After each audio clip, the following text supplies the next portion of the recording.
As a leader, do you know when to step in or when to step back? Today's episode of the Leadership Project is going to be a solo cast where I reflect on the great interview with Christian Muntean about training to lead, where we covered a lot about being intentional as a leader and applying situational leadership and adaptive leadership. I'm also going to share my reflections about the power of expectations and perception, and about building resilience through controlled struggle and self-management. Sit back and enjoy the show.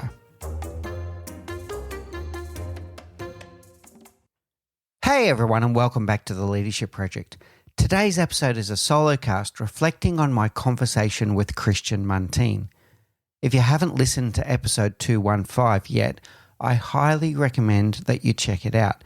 It's packed with insights on leadership habits, adaptive strategies, and so much more. As I reflect on my talk with Christian, several themes stood out that I think every leader should consider. First, Christian's concept of training to lead by focusing on foundational habits before tackling advanced skills resonated with me deeply. It's similar to how athletes train. The concept is to master the basics before performing at an elite level.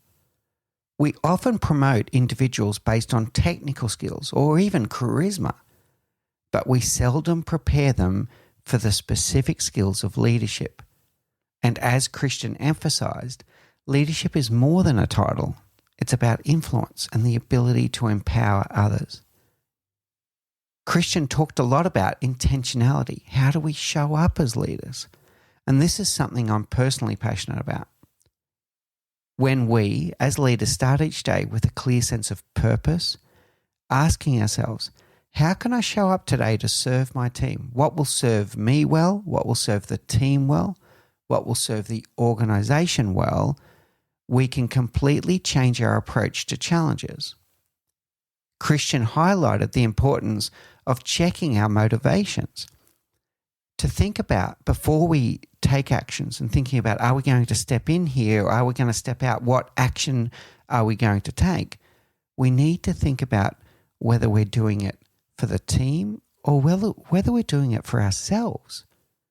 Are we stepping in because the team need guidance or because we feel insecure? This self-awareness is crucial. And this is where intentional leadership helps us focus on what the team truly needs. Know what our own fears are and to know what our motivation is before we take that action. This brings me to the concept of situational leadership and adaptive leadership that Christian and I discussed. Every team, every person, and every situation calls for a unique approach. So you need to be able to read the room and adapt your leadership style. Christian shared the idea of learned helplessness, where team members may come to rely too heavily on a directive leader. It's a great reminder for us to empower rather than overstep, allowing people to scrape their knees sometimes and learn from their mistakes. So always thinking about adaptive leadership. Adaptive leadership is adapting to the individual. What does the individual need? You're not going to lead a 30-year veteran in your industry the same way that you might lead an intern. They have different needs. And then the situational leadership comes to what situation is the team in, the business in. It might be the phase that the business is in. Are we in a rapid growth phase, or are we in a phase where we need to step in and control some cost for a period of time? So the situation, it might be a crisis. If it's a crisis situation, we are going to step in more. If it's business as usual, we're going to step back more. So adapting to the situation, adapting to the person. Building on this, Christians stress the value of sometimes letting that team struggle. This can be a very hard pill to swallow as a leader, because your natural tendency is you want to step in, you want to rescue the team from obstacles or mistakes. You don't like to see them make mistakes, but they'll learn so much more if you allow them to struggle a little bit and they become more independent rather than dependent on you all the time for the answers. Christian's perspective is that leaders need to let their teams experience those challenges, sometimes even fail as part of their own growth process. By letting them face and overcome difficulties on their own, they build resilience, they build problem-solving skills, and they develop self-reliance within the team. If we're constantly stepping in, we're not just solving the issue, we're preventing them from growing into stronger, more capable leaders themselves. Another powerful takeaway was Christian's perspective on intensity. Just as athletes know when to push and when to rest, leaders need to manage the intensity in their work. Corporate culture often values what he calls pseudo-productivity, where putting in long hours is celebrated over true efficiency and effectiveness. As Christian pointed out, we must know when to push and when to pull back, creating sustainable, high-impact work habits. He emphasized the importance of creating rhythms in your work, knowing when to dial up the focus and when to rest and recharge. Imagine how much more effective our teams could be if we as leaders role modeled this balance. When you think about it, an Olympic athlete does not train at 100% intensity every moment of every day, and yet in the corporate world, we seem to have developed this thought that if you're not working hard, you're not working hard enough. Sometimes you do need to rest, recharge the batteries, clear the mind, and then afterwards you'll be more productive, more decisive, and make better decisions. Another concept Christian shared that truly resonated with me was the Pygmalion effect, or the expectancy effect, also sometimes called the halo effect and the horns effect. This is the idea that people tend to rise or fall to the level of expectation set for them. Christian shared the study where students working with two sets of rats believed that one group was high performing and the other was low performing. And despite being the exact same rats, the so-called high performers actually performed better because of the students' expectations. Imagine the impact this expectancy effect has in the workplace. When we, as leaders, set expectations for our team members, believing in their potential, they are more likely to reach a high potential if we're looking for high potential. Conversely, if we assume limitation in others, we unintentionally reinforce those limits. It's like a massive confirmation bias where we start seeing all the things that we're looking for. If we're looking for high performance, we'll see high performance. If we're expecting low performance and we're looking for low performance, we'll see all of the signs that reinforce what we already believe. So, when we believe certain things about ourselves, about others, or even life itself, we naturally start seeing the things that confirm those beliefs and not seeing the things that might contradict that belief. Think of it this way. If we believe a team member isn't capable, we'll notice every small mistake as proof and ignore their accomplishments. Or if we see ourselves as limited by circumstances, we'll only notice obstacles and never see the opportunities. Christian's insight here challenges us to reflect on our own expectations and assumptions, asking ourselves, am I seeing the full picture or am I only seeing what I expect to see?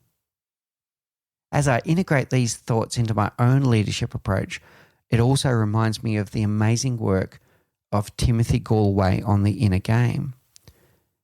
Timothy, or Tim, always positions that performance is potential minus interference. Christian's guidance on self-management, on habit building, and removing interference aligns perfectly with this idea. Whether it's going for a walk in the sun to reset, setting an intention for the day, or simply building in moments of reflection, these are habits that lead to high performance and resilience. Working on our potential whilst removing the elements of interference in our mind. I also found Christians' take on prioritizing self-management habits incredibly valuable. He shared that high-level executives often come back to foundational basics like energy management, prioritizing tasks, and follow through, intentional habits. It's not only about advanced strategies or technical skills. Sometimes the real game changer is having the discipline to stick to healthy routines, knowing when to intensify focus, to turn up the dial to 11, and when to step back. Christians' approach to habits and conditioning in leadership speaks volumes about the importance of preparation, self-awareness, and managing one's own inner game before trying to lead others. It makes me think of the 3 dimensions of leadership. They are leading ourselves, leading others, and leading the business. And when we're making decisions, when we're taking actions, when we're deciding how we're going to show up, we're asking ourselves the question, is this going to serve me well? Is it going to serve the team well? Is it going to serve the business well? Another point Christian raised was about building resilience through adversity. It's not just about managing day-to-day stress, but developing the capacity to handle bigger challenges without burnout. Leadership is rarely a smooth path, and by conditioning ourselves to push through moments of discomfort, we build that resilience. It's about striking a balance, just like most athletes do, between high performance periods and deliberate recovery. Are we setting aside time for both high intensity focus and rest to build that intensity and to build that resilience? So, as you go about your day today, I encourage you to reflect on Christian's lessons. How can you be more intentional with your leadership? Where can you step back and allow your team to grow? And what daily habits can you introduce to manage your own inner game as a leader? The key takeaways for me: intentional leadership. How am I going to show up? Situational leadership. Adapting to the situation. Adaptive leadership. Adapting to the individual. To really think about this power of expectations and perceptions. Am I letting the Pygmalion effect and confirmation bias shape what I expect and what I see? And then building resilience through controlled struggle and self-management about when to turn the dial up, when to turn the dial back. These are things that can help us become a high-performance leader. So that's it for today. In the next episode of The Leadership Project, I'm going to be joined by the controversial G.S. Youngblood, and we're going to talk about a topic that can be quite divisive. We're going to talk about toxic masculinity and the modern definition of what it means to be a male in the workplace and in relationships. I'm certain that's going to cause some division in people. It's going to cause people to stop and think, and it's a very emotive topic, but it's a discussion that we need to have.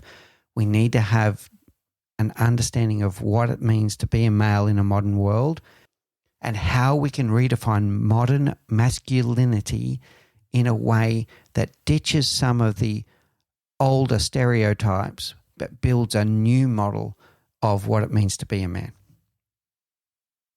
If you're enjoying our content and you're getting great value, we would love it if you would leave a rating and review on Apple Podcasts or your preferred podcast service.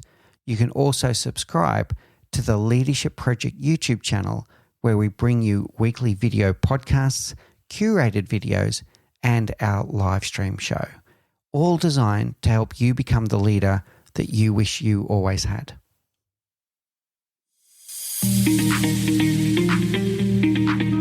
Thank you for listening to the Leadership Project at mickspiers.com. A huge call out to Faris Sadek for his video editing of all of our video content, and to all of the team at TLP. Joanne Goes On, Gerald Calabo, and my amazing wife, Say Spiers. I could not do this show without you.